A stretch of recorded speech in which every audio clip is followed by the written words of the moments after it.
And we're live. Welcome to the RG DFS Tournament Takes podcast. I am Chris Kirkwood, Kirkdiese on Life Tilt right now, watching NBA. Bradley Beal sucks, okay? That's all I'm going to say. And I'm here with my boys, JSURab, John Surabian, and KillaB, Brett Hartfield, KillaB 24 or whatever. I do this every goddamn week. But, come on, Chris. You got to get this right. All right. How are we doing? We're back. Good week of football. I had a good week, a winning week. How'd you guys do? Good, man. I had a bad week, but, at least you're bringing the anger right now over Beal, so that makes me feel a little bit better about my really crappy week last weekend. So the only good thing about last weekend was I pivoted to Latavius Murray shares, and that probably salvaged me in a lot of spots.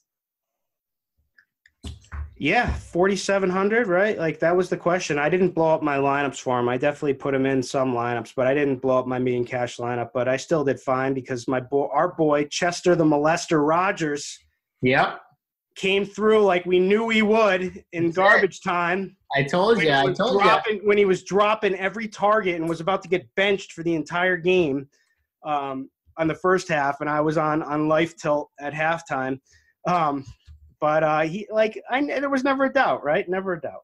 Oh yeah, no, I wasn't sweating at all during that game. That was terrible. But the real person that I just want to give a shout out to, who ruined my day that should have been great. I had Tyreek Cohen at 4% in GPPs. Obviously, I told everyone last week I was high on Todd Gurley and had him all over the place, but Antonio Callaway just sucks. This guy is he is so bad. Let's let everyone know how bad these people are who play professional sports. They all suck. Two touchdowns, one 50-yard touchdown in the end zone, and then one 10-yard ball that just hit his hands and bounced right off. He is so I don't even know. The Browns really screwed themselves with trading Josh Gordon, because that's turning out to be the worst decision ever. But the big question though is, are you going back to the well? No, we've got a better play. We've got the we've got the FU Callaway play, which is Damian Ratley for 3,600. Do we trust this guy? I feel like absolutely. I go to playerprofiler.com. Yeah. And this guy got spark score of whatever. That's what we do. So yeah, he played a ton, 65 out of 74 snaps, 8 targets, and he actually caught the ball. The crazy part is just how inefficient the wide receivers have been. Jarvis Landry hasn't gotten a lot of catchable balls, but we'll get there. I'm sure we're going to be highlighting that game anyway. It's going to be one of the better games on this slate, since we only get 10 games to break down out of the 14 total. It's brutal. Indeed. So now that we know how we did, I shouldn't be tilting from football, but I'm tilting from NBA. But we went through the recap. So basically this week, here we are. We've finally got like a balanced week, right? Like we've the totals have come down a little bit. We don't have that huge one outlier game. We do have 4 decent-sized totals that are kind of much further away from the pack. But it's pricing is a little bit tighter too this week, so it's going to be an interesting week. So how are you guys just thinking about attacking this from an overall lineup construction perspective at this point? Yeah, I'm kind of looking at just different situations. The highest implied by quite a bit is the Rams. And, you got to assume that Gurley is going to be still really popular. But I don't mind, just a jam them in on the Rams here in San Fran.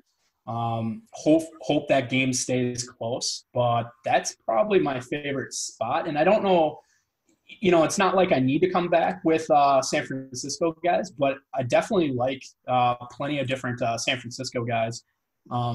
Even though it's CJ Beathard week again. So him being at 4,800 is also really interesting in a game where they're going to have to pass a lot, and he's definitely got legs. So that's the one game that I have highlighted, and I'm assuming it's going to be pretty chalky too. Yeah, I agree with you. I do like some of the San Francisco weapons. Marquise Goodwin's pretty cheap at 4,600, and he's the number one receiver in San Francisco. George Kittle's 5K. I think you could go there. So they have weapons. Don't mind CJ Beathard. I just think there's so many cheap QBs that are just so much better than him. It's tough for me to have him in, I guess, unless I'm doing a full game stack, because you got like Drew Brees at 5,700. It's a tough matchup, but 5,700, it's terrible pricing. You've got Cam Newton at 5,900, Tom Brady around 6,100, Joe Flacco, who I actually really love, at 5,400. You got tons of QBs that are just in too cheap of a price, regardless of matchup. But yeah, I do like the Rams. I think Josh Reynolds, the kid who's going to be playing for Cooper Kupp, I think he's going to be pretty chalky. I probably am going to be underexposed to him. I'm probably higher exposed to like Cooks and Woods and Gurley as opposed to going cheap with him. I still think that like McVay's going to try and, get them involved more than Josh Reynolds. You trust them. Yeah, I definitely agree with that. I'm pretty big on Robert Woods' matchup, so I'd probably invest a little bit heavily there for myself. Well, we've got 3 different opinions. Well, I guess we're kind of similar. I'm not very interested in Reynolds at all. I think because he'll end up having the worst matchup. I'm pretty high on Brandon Cooks, to be honest with you. Yeah, I agree. But I like Robert Woods secondary, behind Cooks, but Cooks would definitely be my favorite. I think there's some interesting stuff. I think Gerald Everett at tight end is interesting for 2,700. He's the guy who's running the pass routes now, and they may actually even give him some slot action in this game. I don't know. It's not like a great play, but that's potentially one. But really, it's all about Todd Gurley, right? Yeah, and we talked about this last week with his price going up to 10K. I was kind of standoffish on DraftKings for sure at 10K. Ended up not buying him, which definitely hurt a lot of my lineups over there. So, whereas I know JSU was all about it. So it's one of those things. Now he's going to be so popular with his situation. Really hasn't changed this week. Opponent. It's going to be a pretty fast game. Weather's going to be fine. San Fran, it's a spot where I think you try and jam him in for sure in cash. And then I would assume he's still going to be one of the more popular plays at running back for tournaments. Oh, yeah. Cash games, you throw him in there, definitely. GPPs even, I think you still, have to have shares of him, even if you don't want to go all in, but you still got to have, I would say like 50% of Gurley. He's just in such a good spot. Again, they lowered his price on DraftKings to 9,800. The matchup really hasn't changed too much. San Francisco's not that great against the run. But even then, like the Rams are still, their game plan is to give Todd Gurley the ball in the red zone. Like that's what they want to do. So when they get into the red zone, which they will get into the red zone multiple times, unless they throw Brandon Cooks and Robert Woods multiple 30, 40, 50-yard touchdowns, which we can all agree like that might happen once or twice, but for it to happen 4 or 5 times, probably not. So this guy's going to get tons of red zone looks.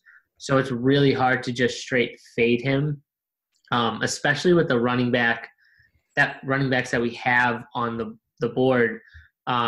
We went through it before the show, and I mean, like Brett was saying how Ezekiel Elliott's going to be high owned, which I agree he probably will be, the second most popular running back. McCaffrey will probably be somewhat up there just from name, and I think Kamara falls in after those guys.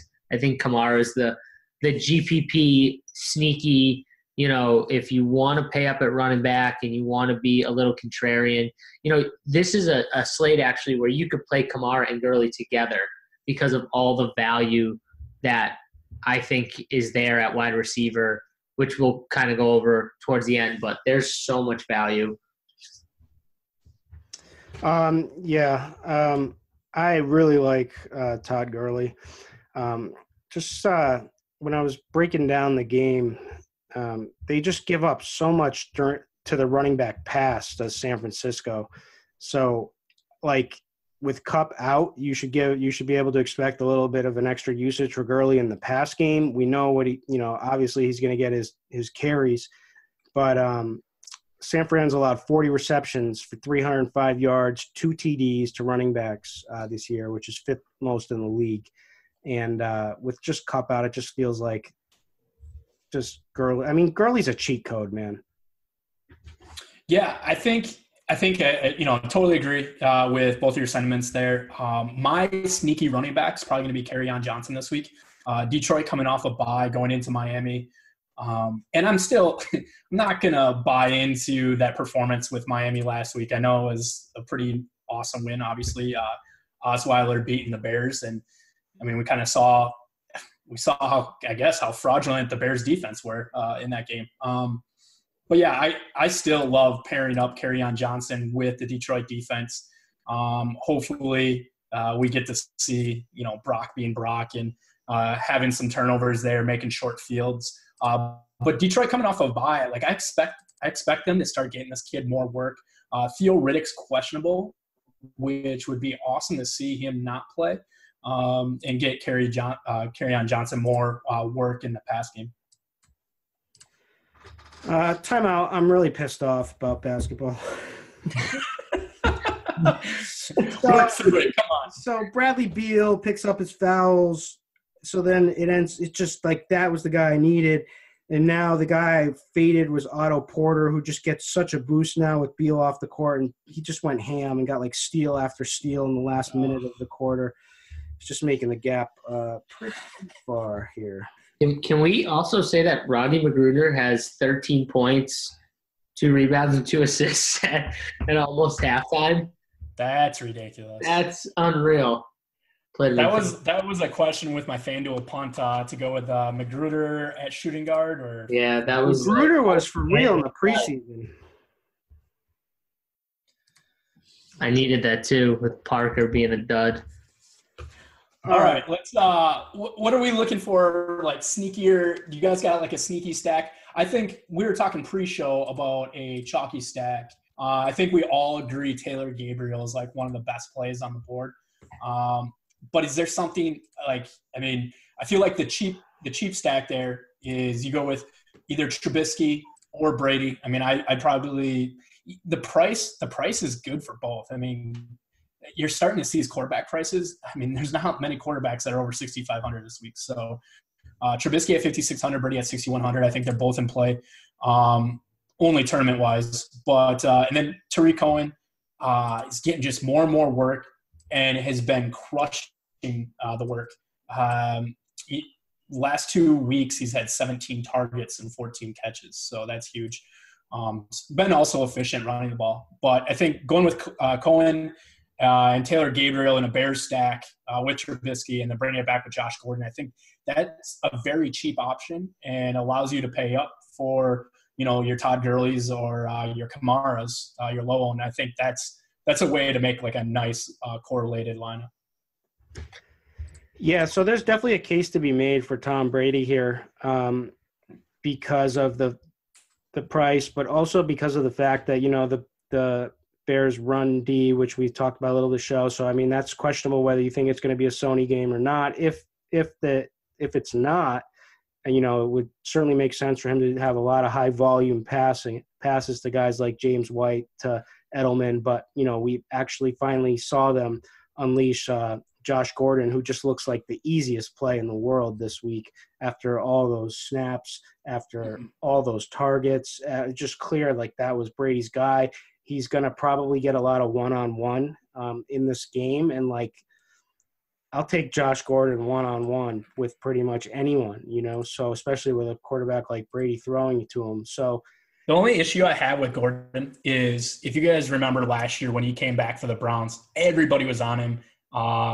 He's obviously a likable guy where you want him to succeed, but I think the industry is going to be right there with him. So you're probably going to have to eat him being a lot chalkier than he should he's be. chalk for sure, but there's just so much upside with that price. Yeah, and the stack itself is just so easy to make. Right. Like it's just super. You can make a nice game stack. You could just go the Patriots side if you like the Patriots side. But I mean, how many times can you get Brady? Let's just say Gronk and Gordon, you know, at 61, 6,000, and 5,600. I mean, Right. those are just smash. Those are values right there. I don't want Gronk. I'm just saying though. You're looking at his weapons and you're going. Gronk is normally 69 to 7K, and he's down at 6K.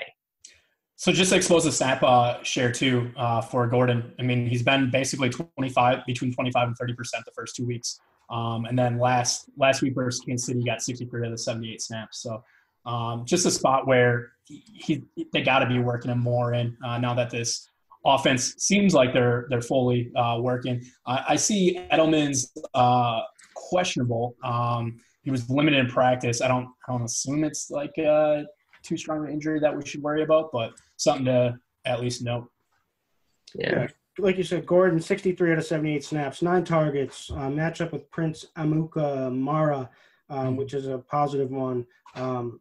So, I mean, his price is what I like. Like, we're finally got him. Like, they're finally, okay, unleashing this guy. The problem is that Sony Michel, the amount of runs that he's had over the last games, I had it written down here, 67 rushes in the last 3 games. But so that just comes down, I mean, like whether you think it's going to be a Sony Michel game or not. And there's, I mean, it may very well. And like John was saying before the show to me, like they're going to try to run the ball. And if they're successful, they're going to keep running the ball. Right. Yeah. I mean, they gave this guy 24 carries against the Chiefs last game. He ran for, 4.4 yards a carry, 106 yards. He had 2 touchdowns. It's just one of those things where, the Patriots offensive line is clicking. Gronk is one of the best tight ends that run blocks. He's one of the best run blocking tight ends in the league. It's just Sony Michel at 56 or 5,500 on DK is a super value, even against this Bears defense, which the Bears defense did get ran all over by Frank Gore, who's, I don't know, what is he, 40 now? Yeah. So, I think he's 34.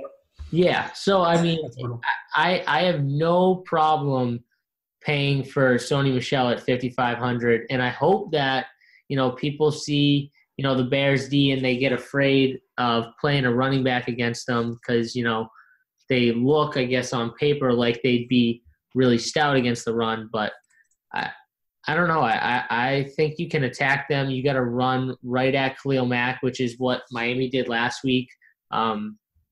So we'll see. I do think that this could be a Sony Michel game, though. I do like him a lot. And also the Bears should be fired up for a little bit of improvement and fixing some of their mistakes after last night's performance. And the Patriots are usually a little bit worse on the road. So that leaves me – I mean, I like the other side of this game the most. I mean, I love Josh Gordon, but I don't care if they're how chalky they end up being or not. I just think this is such a good spot for the Bears, and the pricing is so nice. There's so much upside with the receivers. And so, I mean, really, I just care about I love Trubisky, especially game script if they're going to be behind. I think, if we say that at all, like Howard will be completely phased out.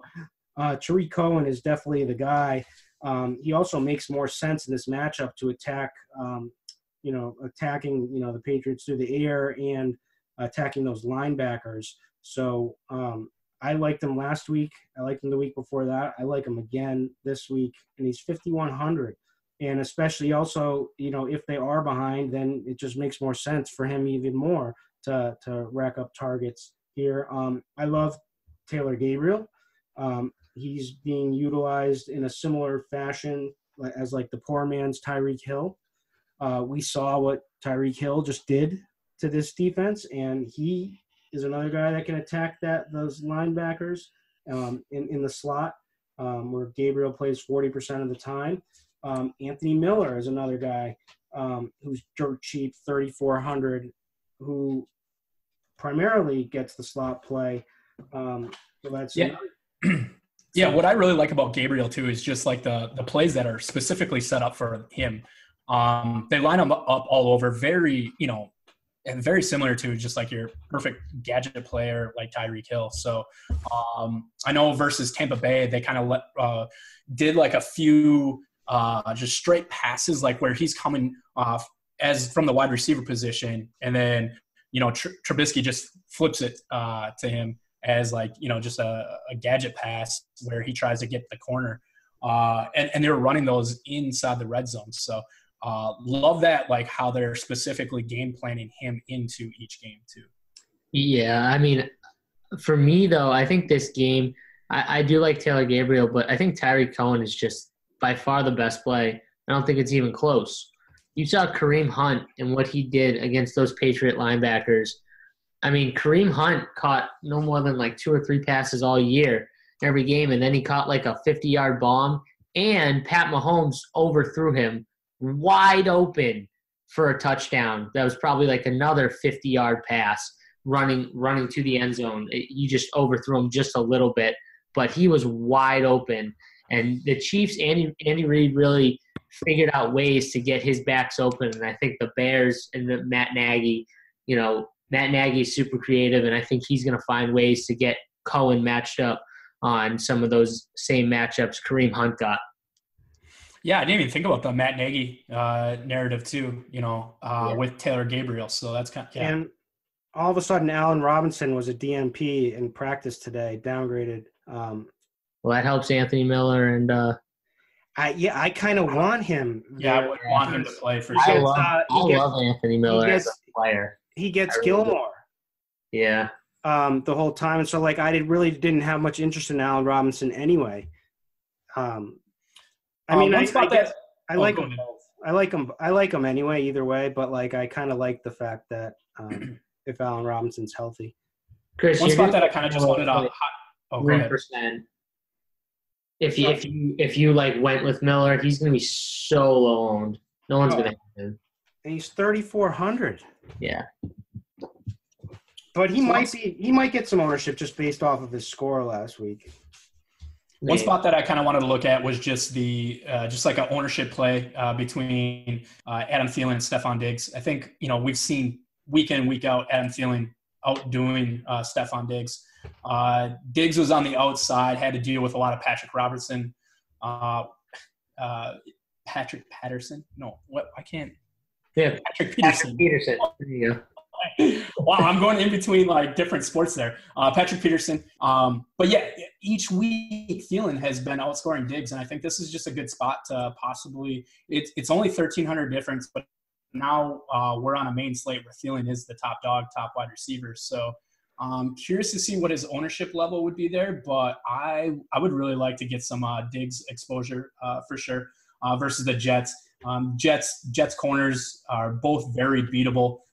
You do have Thielen with the better matchup in the slot again, which this guy runs so good with matchups in the slot. It's ridiculous. But yeah, that's kind of just one thing. I mean, playing them both with Kirk Cousins is going to be a low-owned stack just because of pricing. Yeah. Mm-hmm. And I like that. I mean, the Jets corners are banged up, and it's like you said, a beatable matchup now. And I like that. And I don't see that. I don't know. I don't think they're going to roll out like Cook too heavily in this game. I just see kind of a lot of passing again with Cousins, and I just don't think they'll get the ownership. So I could definitely go there. And you could easily bring it back with some Jermaine Kearse at 4,100 on DraftKings. I like that a lot. He's going to pick up he got a lot of targets last game. He's going to pick up the easy, the easy targets. Yeah, with a Nunwa out. Yep. And, so he's going to be pretty popular. But, yeah, you can definitely use him. I mean, he's probably the only Jet I really am interested in at this point. So I kind of want to just highlight maybe under-owned correlated game that I kind of want to be invested in, and it's going to be the Carolina at Philly. I still think Philly just is stuffing the run.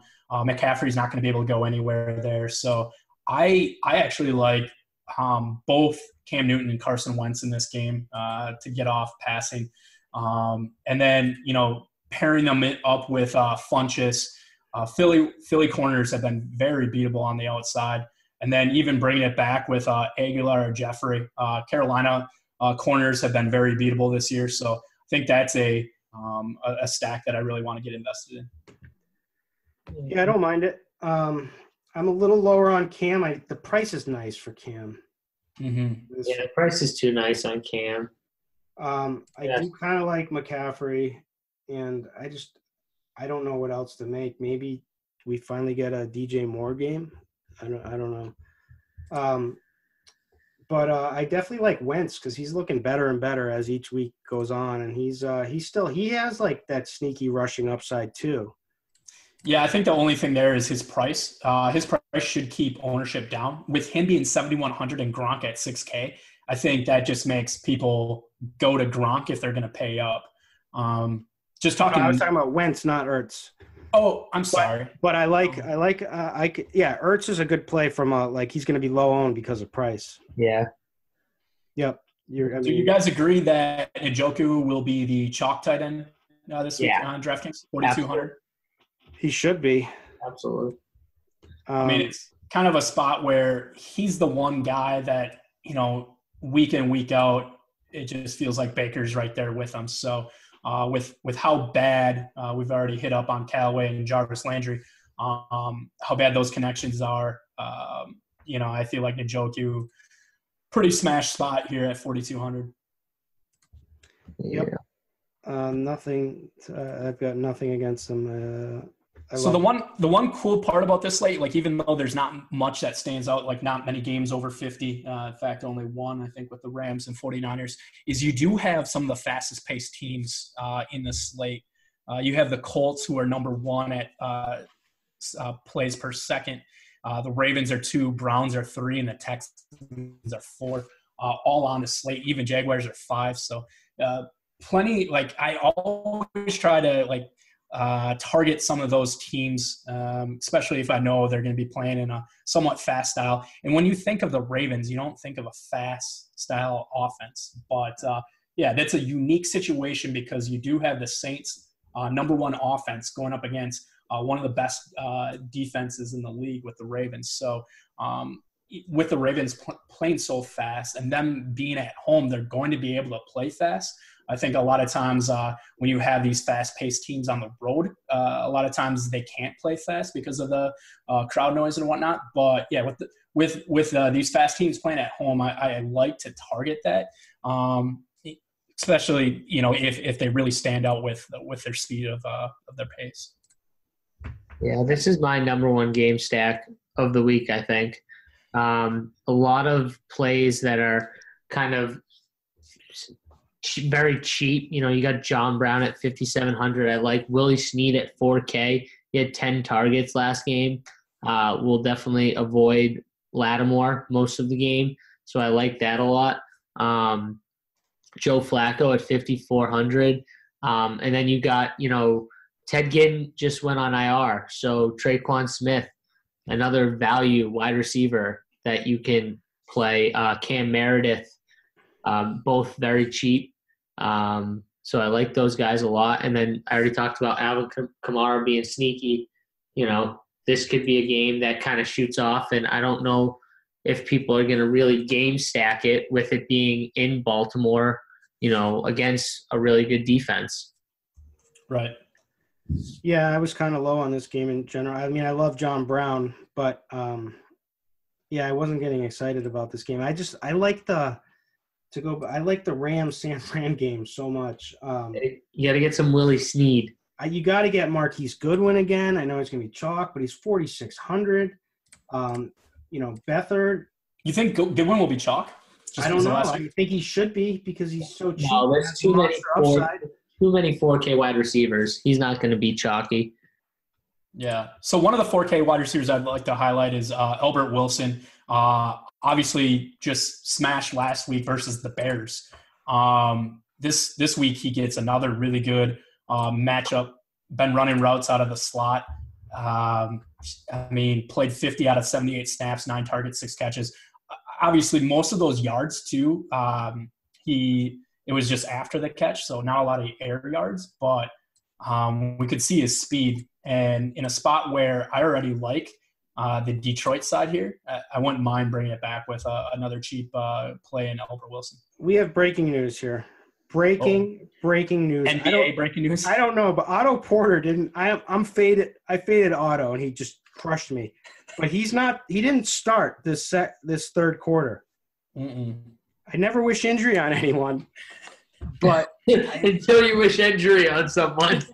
But if he has a minor injury right now, I'm kind of okay with it. Is all I'm saying. Anyways, well, thank God he's okay. I don't know. I don't know anything. I just don't see him in there.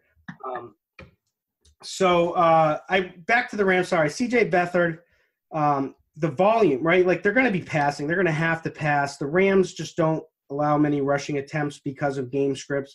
But we got your boy Breda again, potentially. We've got Kittle. We've got Goodwin. I like the prices there. I love Brandon Cooks. Like I'm just gonna eat the chalk. I like these are my games. Like I love this Rams game, and I know it's chalky, but I just really like it.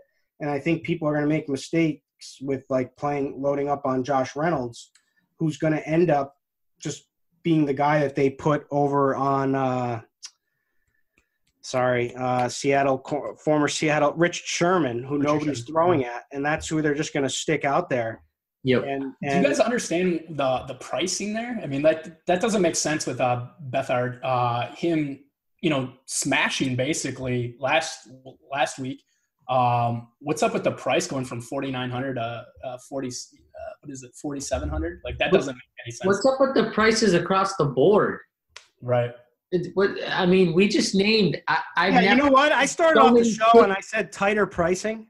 I've never named 7 4K wide receivers that I've liked ever. Like we're gonna see some monster scores, I think, this week. If my team, I'm gonna see some monster scores when my guys go off because I expect them to go off, and they're all like 4,600 and below. Yeah, and they're all 40% owned. Yeah. I don't know. I mean, you said Goodwin's not going to be expensive. I don't think they all will be, but they're all good in good matchups. Like, seriously, some of these guys are severely underpriced. All right, one spot that we should probably hit up is DeAndre Hopkins at 6,900 at Jacksonville. Is that cheap enough for you to get invested in him? I'm personally wouldn't mind being right there with the field. I can see him being like maybe 10 to 15% owned, but that price is it's so good. He did score a touchdown in both games last year versus Jacksonville. So it's a spot where you're going to get him at pretty low ownership for, dirt cheap. Yeah, I'm scared of this Jags D this week in particular because I think after such a horrible showing that they're going. Mm-hmm. Can you hear me? Yep. Yeah, I think they're coming off the loss that they're going to they should be much better and they should be fired up, and the fact that the O-line is so bad with Houston and the amount of hits that Watson is taking, I just think they're going to tee off here, and then with Ramsey and Bouye, just makes it pretty tough. So that's good. I think it's going to be not very popular. So I guess that's good for GPP. I mean, you guys have to really sell me. I mean, I could end up being there, I guess, by come Sunday. But as of right now, I've been staying far away from it. All right. So how would you rank the 7K wide receivers if you're spending up? Or where are you going in that situation? JSU, I'll start with you. Is there one spot that you really want to invest in with just 7K? Cooks. Yeah, it's got to be for me. It's Cooks, Woods, Diggs, and then Probably Mike Evans. I don't know. I'm not even going to add Mike Evans because I just don't play Mike Evans.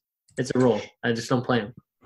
Landry with that price increase after his, very below average days doesn't make sense. I know Tampa Bay's number one versus wide receivers, but 7,300, it's, right.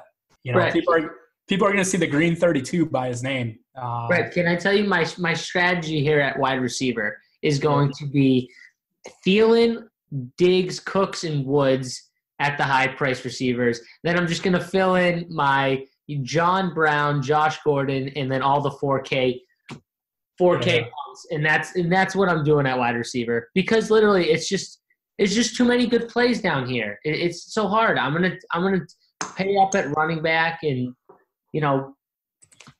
that's it. I can't get into Mike Evans, even Landry. I rather go to Njoku. I can't do D-Hop. I don't mind Alshon Jeffrey. You were talking about my game earlier. Yeah, that's one spot I would go mid-tier. I'm not afraid of Kenny Golladay either. I totally don't mind him. I don't think that's an interesting situation. Like those three, like Marvin is really cheap. Golladay, it's like we don't know who's going to get Xavier Howard. Yeah, but like the two that don't, or the one that doesn't, like between Golladay or Jones, most likely is probably going to be a really good play. Yeah, and I know Xavier Howard is like basically the stud out of that group, but like I'm looking at the ratings and they're all pretty solid. I mean, you got Torrey McTyer and Minka Fitzpatrick, and they've been solid on the year. Looks like Torrey McTyer is like the best rated out of the. Maybe I read that wrong. But yeah, they're all right next to each other. Actually, Minka Fitzpatrick is the best rated. Yeah. All right. And what else? Where else? What? Any other final? I mean, maybe we can actually have we can end the show at a reasonable time. And one other guy I just want you guys' opinion on. I think I'm falling on for the first time all year. I'm falling onto the LaShawn McCoy trap. Is anyone else falling? He's on my list to like really dive into. He's popping. I actually, I really don't like myself. I'll probably end up there. Yeah, Derek Anderson is his quarterback. Kelvin Benjamin is 3,500, and I like Evan Silva said on the show. He's like big name, no game, and that's kind of Kelvin Benjamin. But like he has played with Derek Anderson before. He's going to get the targets. Like that's just that. It's just going to happen. Like I didn't even think about that. The Carolina connection between the two. Yeah, I can't play Calvin, but if I play anyone, it'd be McCoy or Zay Jones. This is the week to do it if you're gonna. Like this is the week. Dude, Zay Jones is actually he got 8 targets last game. I don't know. I think I'd rather play him if I was to play one of them. Don't underestimate this connection that Derek Anderson and Calvin Benjamin can't even run anymore. He just doesn't even try. It looks like T.Y. Hilton's going to be back in this offense for Indy. So with them being at home, that's a guy that's probably going to be in single-digit ownership. If you want to get a little bit of LaShawn McCoy, bring it back with T.Y. Hilton for a little correlation. But, yeah, I think I'm going to probably stay away, even though, I mean, the Colts are one of the fastest-paced teams. They're the fastest-paced team. So maybe extra plays for Buffalo here, but I think the one thing is no Josh Allen. Josh Allen had good legs. Usually running quarterbacks help out the running back quite a bit. So with Derek Anderson being a pocket guy, I just feel like this Colts defense is just going to isolate, on one specific guy here, and that's McCoy. Well, that leaves Kelvin Benjamin. Don't do it. One thing. So you're saying we're on Benjamin? The only thing. Wait a second. Hold on. If you're on Benjamin, are you on Derek Anderson at 4,300? No. I mean, you could. 4,300. I know you could. We saw Osweiler last week. You could. No, even against So Indy. who's the quarterback play for cash this week? I know this is a tournament take show, but like. Yeah, so I didn't even look on main slate cash yet. Most of mine were okay. Yeah, I don't know who's going to be the most popular. I'd say CJ Beathard or Cam Newton, possibly. I don't know. Or Joe Flacco. What about Jameis? Jameis too expensive, 6,300. I mean, how is that too expensive? Why do we love Jameis in this situation? I mean, I don't know if I love him. Is it just because they can't run the ball and they're implied to score 27? I guess that's the spot, right? I mean, but Cleveland defense is no joke. So this is a spot where I don't know. I probably not going to go there. Yeah, I don't know if I would go Jameis. I like Cam. Knowing how might end up being there. Knowing how good Philly is against the run, how they normally stuff the run, I feel very confident Cam. It's written up for Cam. It's written up for a Cam game. Cam has no accuracy. Cam can be so brutal. Also, good to note that Greg Olsen played every single snap except I think one snap last week. So he's washed. Cam is washed, but that's got to be just another option that the defense has to watch out about. Cam's brutal, but in the end, he still kind of finds a way to get in the end zone at home. Yeah, make his value at whatever he is, 40, 18 points, 9, whatever he needs. He finds a way to get Flacco might be the one. I'm telling you, Flacco is the play. Joe Flacco. I don't know how you do it. I don't think I'm doing it. I might. It's my favorite game stack, all right? This is it. It's the Flacco week, all right? We got Brown, we got Snead. Flacco, bring it back with a little Traquan Smith or Alvin Kamara. Come on. I think it's just Flacco and Brown, and that's all you need. I don't even know if you have to bring it back. Willie Snead got 10 targets. Oh, yeah, Snead, yeah. No Marshawn Lattimore. He will see 0. Revenge narrative is all I needed. Yeah, there you go. Revenge narrative. Pardon my French. They phased him out of that offense hard when he came back. Okay, I'm a little bit on this Flacco and Cash here. What we got? All right, yes. You got the Saints defense that is 30th DVOA versus the pass and number 1 versus the run. I mean, if that's not a funnel offense, I don't know what is. So I could possibly get on board. He's one of the best deep ball passers in the league. Let's do it. Let's do it. It has nothing to do with who Joe Flacco is as a talented quarterback. Hey, he's played a lot better this year. Let's not get on Joe Flacco right now. He's played a lot better this year. This would be buying the situation here. That's it. So, whatever. In Joe Flacco's last 2 home games, he's had 4 touchdowns and no interceptions. He's had 105 QB rating. Oh, looks like we're gonna end this show. We've gone too long. When you spit out a stat like that, his games prior weren't very good. All right, whatever. I don't want to read his away games. All right, leave me alone. He's playing at home. Let's end the show on this. Everybody say a quick prayer for CJ McCollum, because I think I'm going to have to make McCollum instead of Lillard pivot here to make up about 20 points. So you know how we should wrap up the show is just somebody that you kind of want to be the most overweight with, or right now, who would you want to be most overweight with in comparison to the field? You want to do something like that to end the show? Taylor Gabriel. I mean, Gabriel's gonna be chalk. I want more. I want as much as I can buy. Okay. You know where you're going, JSU, or should I take over? Of course I do. Okay. Willie Snead. Oh, nice. With Joe Flacco as my QB.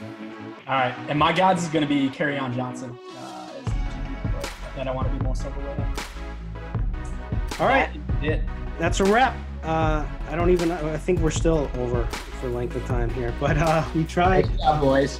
Yeah, thanks a lot. We'll catch you again next week. This is the RG DFS Tournament Takes podcast. Later.